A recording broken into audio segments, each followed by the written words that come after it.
Hello guys, and welcome to another one of my little videos.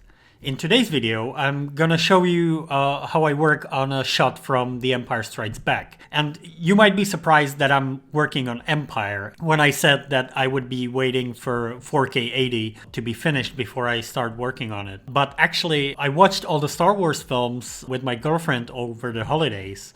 And I realized that the only film that's actually currently missing a decent original version is Empire. So it's more important to do that.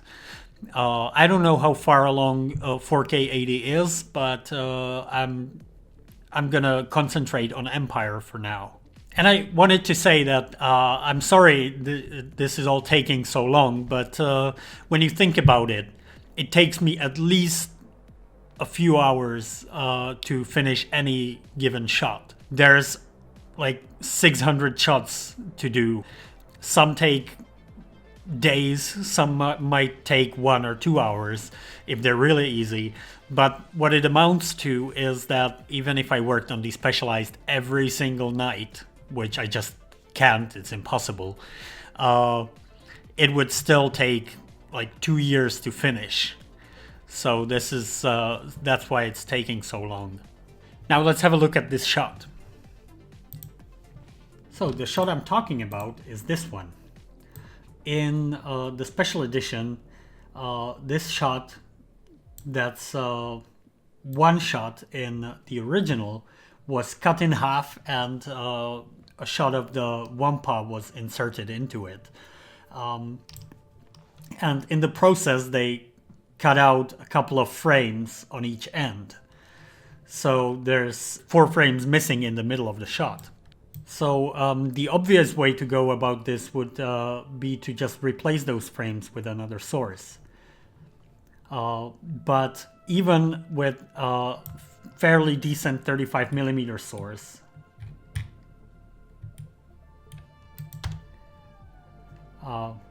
it's just too different, and the quality is too noticeably lower for it to actually work, to just cut in the frames or sort of like blend in and out or something. As you can see, the 35mm source just has less detail and is kind of blown out in this area. And while I tried to get the colors relatively close when I was exporting them, they're still way different. So what I decided to do instead was to try to recreate those frames as much as possible from the actual 4K source. So the first thing I did was to track the footage and stabilize it. You probably can't even see any movement, but when you zoom in quite a bit, you can see that the plate is actually moving around a little. So that's what the tracking and stabilization is for.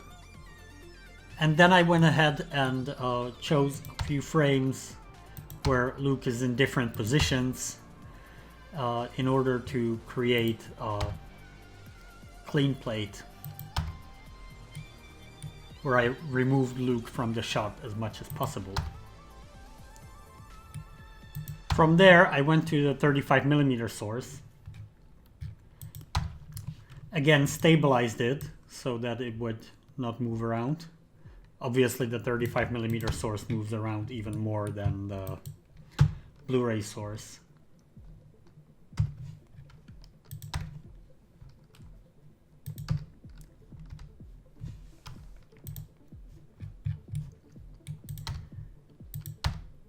Then I resized it to fit with the 4K footage.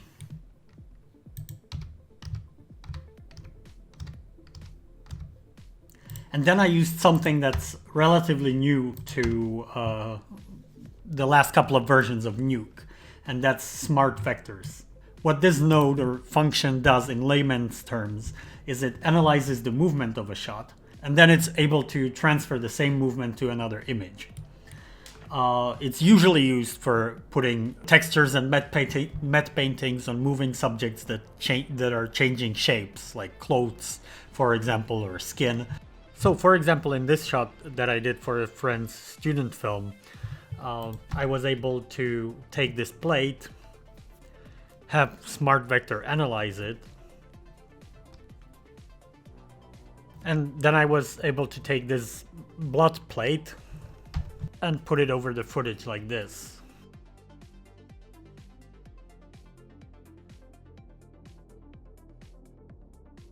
What I did in this case was take the last frame of the 4K before the cut and the first frame after the cut.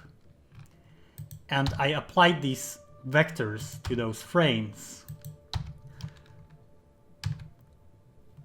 so that it copies the movement from the 35mm. As you can see, it's not perfect, but it can be used on Luke as long as he's separated from the background. And because I did this forwards and backwards, I have two different versions copying the movement from two different directions. So for example, as you can see here, because Luke's face is hidden behind his hand here and then it moves out, it just stretches those pixels. But because here it goes in the other direction, the information's still there. Although there's also some artifacts that need to be taken care of. For fixes like this, I would later use bits of the 35mm source. So now that I have this, I actually keyed Luke out of the original plate.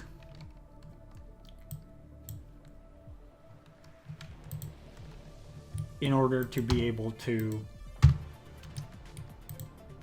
have a semi-transparent background that I could put over my clean plate that I created.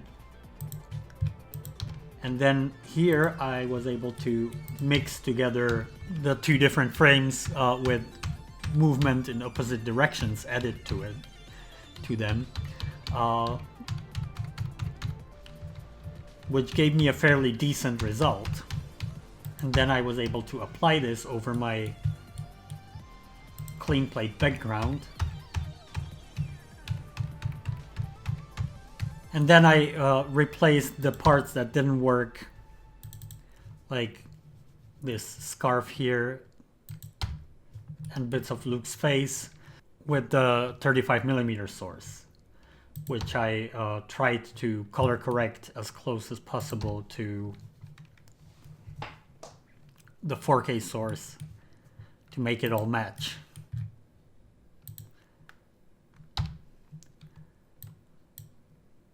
Then in the end, I put an inverted tracker on the final result to get the subtle movement back on the background. This is only the first version, so I might try and make some further improvements to it. But as you can see, the results are quite convincing.